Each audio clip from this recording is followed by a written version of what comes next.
What's going on, everybody? Welcome back to the Celtics Daily with me, Mike Zakarian. Today, we're going to be looking at the offseason because last night it was really drilled home, very clear now that the Celtics will not be playing in the conference finals as all the promos went down as game one started with the Thunder and the Timberwolves, and there was no Celtics talk whatsoever, and my heart is still broken. So we move forward and we look at the offseason, and it's going to be a little bit of a tricky offseason because there are some free agents, but a lot of them are either player options or team options. And not only that, a lot of the teams that are going to try to make moves don't have a ton of money and a ton of flexibility. So we're going to look at what some of the Celtics opportunities could look like. But let's just do a quick rundown of some of the free agents that are coming up this offseason, and a lot of them are old. You got James Harden. James Harden of the Clippers. He's got a player option, though, so there's a good chance he stays put. Also in the Los Angeles scenery, we've got LeBron James. He also has a player option. Speaking of player options, the guy for the Timberwolves who's turned into a playoff menace, not Anthony Edwards, but Julius Randle, who has a $30 million option, which if you had asked me a month ago, of course he was going to pick that up. But now he's playing like a top five guy in the league right now, so there's a chance he actually opts out. So Randle could be a name that's pretty interesting. Kyrie Irving and his one leg that he has left right now, he is technically a free agent, but also a player option, and Dallas is going to be forced to pay him. Another playoff contender right now, the big man for the Indiana Pacers, Miles Turner, is out there. Now, he is a free agent, and he seems to be in trade rumors every single year for the last decade. I'll be very fascinated to see if Miles Turner and the Pacers just want to run it back. They give him a big old paycheck, let him come stay in Indiana, as they've obviously have a shot at going to the NBA Finals. I know they really like him on that team. A good stretching the floor big that can also rim protect. Miles Turner would have a lot of interest on the market, though. So that is a name that I think we can pay attention to. Another restricted free agent, someone who was involved in a trade last season, the Chicago Bulls guard Josh Giddey. Now, he's expecting to get a big old payday, so he's probably not somebody that will be on the Celtics market. There's Fred VanVleet, who has a team option with the Rockets. Jonathan Kuminga is an interesting name, and that is somebody that has been floated around here, and I think this was actually the Golden State Warriors media who kind of leaked this out there, but Jonathan Kuminga is someone who is expected to sign a deal with the Warriors and then immediately get traded. And the Warriors were throwing out the idea that maybe the Celtics would be interested in, say, Jonathan Kuminga, another future asset, Moses Moody, for one Derek White. Now listen closely and lean in. No, please don't move Derek White, Brad Stevens. I can't see that happening. I don't think he would want to do that, but I do not want that. I do not want that. We've got Naz Reid as a player option for the Timberwolves. Let's look at a couple of more. Somebody that I actually think could help out a contending team. I don't think the Celtics would do it because, again, we're going to talk about the second apron here in a second, but we just don't have enough juice here to make something like this happen. But Malik Beasley, the guy who was runner-up in Sixth Man of the Year behind our own Peyton Pritchard kid, he's an awesome three-point shooter who he chucks, baby. He chucks. So he's somebody that is got a shot to find a new team, and I'm not sure if Detroit's going to pay him. Cam Thomas of the Brooklyn Nets is someone to keep an eye on. Kelly Oubre of the 76ers has been rumored to be moved if the Sixers decide to trade that third pick. Brook Lopez, another old aging vet that if Milwaukee seems to move off of Giannis, I imagine Brook Lopez wants to go find a contending team. Ty Jerome is another one who I expect to get paid. And again, a lot of these guys I don't think can land in Boston because of the paycheck they're going to require unless the Celtics do an aggressive job cutting salary. Just a few more that I think are a little bit more realistic. Nickeil Alexander-Walker of the Timberwolves, who he's had a really good season for them, both offensively and can knock down a three here and there. Perennial a candidate for Sixth Man of the Year every single year, Karis LeVert. Remember, he was traded by the Cavs to the Hawks. He's a free agent. He's someone that you could see some people spending some money on. And then one more name I'm going to throw out there because it's Boston's own Danny Ainge is the general manager over there in Utah. But John Collins has a player option. And John Collins, again, like Miles Turner, is in trade rumors every single day. So there's a chance somebody like John Collins either, his option gets picked up and then he's moved, or just some sort of deal happens there. Now, again, the Celtics are so hamstrung, but there's so many rumors swirling around that the roster could look very different next season. And if that does happen, then some of these free agents become a little bit more interesting in finding a new home that could be in the Northeast in Boston. So we'll have to wait and see. Again, it's a weird free agency because a lot of the top tier players or have player options, and also like these teams just don't have a lot of financial flexibility. So it's going to be fascinating to see what the market looks like for a lot of these guys, because there's like a handful of teams that can spend money.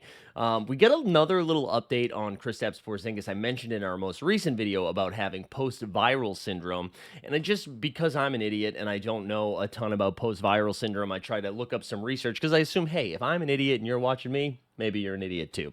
But post-viral syndrome, as explained from the Athletic article, is a chronic health issue that occurs after a person has recovered from a viral infection. Symptoms include persistent fatigue, muscle aches, joint pain, headaches, brain fog, shortness of breath. This now sounds like the end of a commercial, and difficulty sleeping. I guess, and it goes on to say PVS will make you feel drained and weak after your immune system fights off the illness. So basically, this is just a hangover for an illness. Now, if you explain it to me like that when I was in school, I would have got an A in science. But so for the fact that Porzingis was dealing with this for as long as he has, because if you remember, that respiratory infection was back in freaking March, where he missed a couple of weeks, right? And then to come back in and just to be constantly battling that, it almost sounds like mono. Again, another thing you can describe to me as a child and be like, oh, hell yeah, who is KP making out with?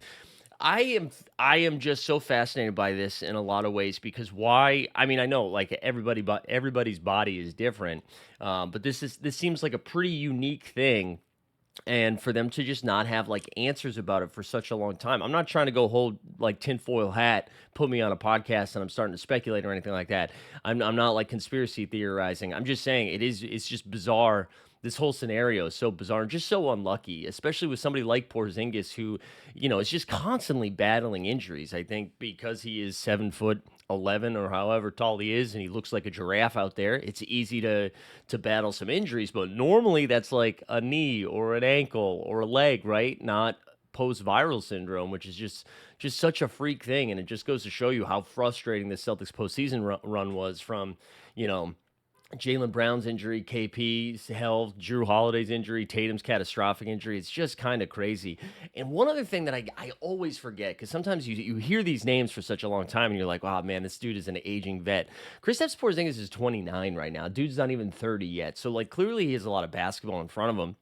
And I know he like his value is in such a weird spot because he didn't play too much in this postseason and last postseason, to be honest, even though Celtics got the ring that year.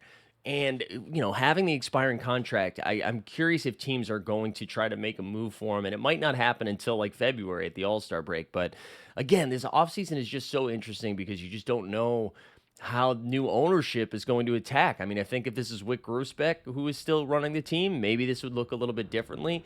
But again, the Celtics have this history of just being so aggressive with like pulling the plug maybe a year or two before anybody else would, a la Isaiah Thomas. But as mentioned in previous videos, this is the first time Brad Stevens has been in this spot. So how is he going to react? How is the new ownership going to react when the pocketbook gets a little bit tighter? And I'm assuming Bill Chisholm's holding a pocketbook. That's not an indictment on him. That just seemed like the right word to say instead of a wallet. Speaking of wallets, the second apron, how about that transition? That's a professional transition. Just wanted to, like, people are going to be talking a lot about the collective bargaining agreement, a lot about the second apron. So when I say stuff like that, just this is an informational, educational or show today. The second apron is a financial threshold included in the new collective bargaining agreement that the players and the owners, everybody signs, that imposes penalties on teams that spend significantly above their salary cap. So this was like created so that guys like Steve Ballmer and the Clippers, or the Lacob and the Golden State Warriors couldn't just spend $490 million a year every single year to build up these massive teams. I think a lot of people got a little gun shy after the Warriors went and got like KD, even though that was because of the previous collective bargaining agreement. But when the Warriors were already title contending teams, had already won a title, and then all of a sudden Kevin Durant is there. The Warriors then like the Clippers build up their super team that was nothing super about it. But so this is why it was imposed to help out these smaller market teams. But now you're going to see teams like even the Oklahoma City Thunder, who, all of those guys are pretty much homegrown, even though they traded for Shea, right? And they're going to be in a situation where they have to pay Shea, Chet, Jalen Williams. They've got the young Casey Walls who's coming up. and you look at like they're not going to be able to financially keep all of them without getting penalized because this is what happens. So penalties for exceeding this second apron, right? And this is where the Celtics are right now. Teams that exceed the second apron face restrictions on their ability to acquire players in free agency. So, like the mid-level exception that you sometimes get, that would be taken away. They can't really trade draft picks if they do this multiple years. You can't trade a pick that are 7 years, and picks that are 7 years out are frozen. Can't even touch them. And then you can't even conduct trades. Well, you can, but they can't trade multiple players, send cash, or use previous year's trade exception. So basically, you could trade me for you, a 1-for-1, just as long as the contracts match up. So it's really like tying one hand, one leg, and let's say an earlobe for the sake of tying things all back behind your back. Man, see, I added earlobe, tried to be funny, and then messed up the analogy. But it's making it just much harder for you to make any sort of moves as an organization. So that is why, if it's one thing if you have a championship team ready, that you're like, you know what, we can go into the second apron again. We don't need to make moves right now. Our team, our core is here. We're going to go out there and grab another title. But when your team is banged up, when your team is aging a little bit, you're not going to have your best all NBA player for a full calendar year.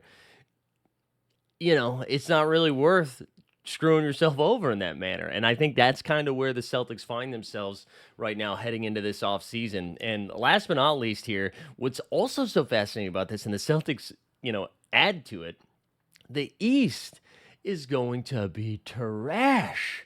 Just a straight dumpster fire, right? You look at some of these teams, like the Pacers and the Knicks, they will be there. We just mentioned Miles Turner. He's really the only key member of the Pacers that can move on. The Knicks, I think they have all of their key guys ready to go for next season. But then you look at some of these other teams, right? The Cavs I think they're going to run it back with their core four and Jared Allen, Garland, Donovan Mitchell, and Evan Mobley. But because Evan Mobley won Defensive Player of the Year, he gets paid a little bit more. Now, Ty Jerome, we mentioned, is going to be gone. I wonder if they trade somebody like DeAndre Hunter, right? All of a sudden, they get a little bit thinner. Giannis Antetokounmpo is in all of these trade rumors, so what are the Milwaukee Bucks are going to do? The Sixers, they look like they're in a good spot, right? But they also looked like that last season and were dog poop. They do add the third pick, right, because they got lucky in the draft, but do they trade that, bring somebody else in? I don't know what the Sixers are going to do. And then after that, do the Magic finally get a guard? Maybe. Do the Pistons still have the same juice they had this year, and do they improve? Maybe. But then it's all those other Eastern Conference teams who did not get better. So the Wizards, they didn't get a really solid pick. They've got young guys, so maybe they get a little bit better, but no. The Charlotte Hornets, where did they get the fourth pick, I think? They just, that bottom of the East, the Nets with the eighth pick, but if they don't splash in free agency, the Nets are still going to be pretty bad. So even the Celtics shedding all of this salary, if they do move off of these guys, realistically speaking, they're probably if you still have Jaylen Brown, Peyton Pritchard, I don't know, Luke Cornett, I don't know who they keep, but if you still have that court, you're going to be better than a lot of these teams in the East. So you're looking at you're probably somewhere between that 6 to 9, that 6 to 9 range, right? With the Miami Heats of the world, the Atlanta Hawks, Chicago Bulls. Maybe the Raptors get a little bit better, but man, just laying that out there, the East is just dog poo. And if the Celtics were healthy, man, they would be clear favorites to come out of the East again, which it just is a reminder how frustrating this season was. But that's going to do it for today's Celtics Daily. We ended on a grunt. That's perfect. If this is your first time here, appreciate you tuning in. Do me a favor, hit the subscribe and a little notification bell so you know the next time some sweet, sweet Celtics content is coming on at you. Thanks for watching.